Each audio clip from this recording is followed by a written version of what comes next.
Hi parents, good morning, ಶುಭ ಮುಂಜಾನೆ. ನೀವು ಈಗ ನೋಡ್ತಾ ಇದ್ದಿರ್ಬೋದು, ನನ್ನ ಮಗಳು 2.5 ವರ್ಷ.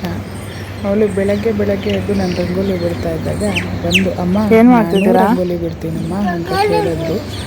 ರಂಗೋಲಿ ಬಿಡಿಸ್ತಾ ಇದ್ದೀರಾ? ಕೈಯಲ್ಲಿ ಎಷ್ಟು ಚೆನ್ನಾಗಿರುವಂಥ ಮುದ್ದಾಗಿ ರಂಗೋಲಿ ಬಿಟ್ಟಿದ್ದಾಳೆ. ಸೊ ನಾವು ಅವಳನ್ನ, ಈ ಮಕ್ಕಳನ್ನ ಈ ಏಜಲ್ಲಿ ಯಾವತ್ತೂ ಆಯ್ತಾ ಬಿಡಿಸಿದ್ದು?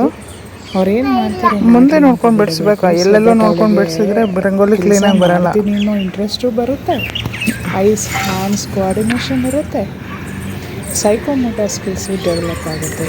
ಇದು ಕೂಡ ಒಂದು ಆ್ಯಕ್ಟಿವಿಟಿನೇ ಮಗುಗೆ. ಅಷ್ಟು ಹೊತ್ತು ಆ ಮಗು ಎಂಗೇಜಿಂಗ್ ಆಗಿರುತ್ತೆ ಬೈ ಆಯ್ತಾ ಆ್ಯಕ್ಟಿವಿಟಿ ಅಲ್ವಾ. ಸೊ ಅವಳ ಮುದ್ದು ಬಾಯಲ್ಲಿ, ಟಾಣಿ ಕೈಯಲ್ಲಿ ನಾನು ರಂಗೋಲಿ ಬಿಡ್ತೀನಮ್ಮ ಅಂತ ಬಂದು ಆ ಪುಟ್ಟ ಕೈಯಲ್ಲಿ ರಂಗೋಲಿ ಬಿಡ್ತಿದ್ದಾಗ ಎಷ್ಟು ಖುಷಿ ಆಗ್ತಿತ್ತು ಅಂದರೆ, ಹಬ್ಬ ರಂಗೋಲಿ ಬಿಡುವಷ್ಟು ಮಗಳಾಗ್ಬಿಟ್ಲ ನನ್ನ ಮಗಳು ಅಂತ ಅನ್ನಿಸ್ತು ನನಗೆ. ಕೊನೆಯದಾಗಿ ನಮ್ಮ ಪುಟಾಣಿ ಇಷ್ಟು ಮುದ್ದಾಗಿ ರಂಗೋಲಿ ಬಿಟ್ಟಿದ್ದಾಳೆ ನೋಡಿ. Thank you. ಮುಂದೆ ನೋಡ್ಬೇಕು, ಎಲ್ಲೋ ನೋಡೋದಲ್ಲ. ನೀವು ರಂಗೋಲಿ ನೋಡಿ ಎಲ್ಲ ಕೆಡಿಸೋಯ್ತು. Please subscribe and do watch for Saradhya work channel.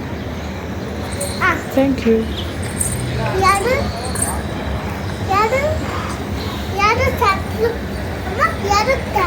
ಆಯ್ತಾ, ಮುಗೀತಾ?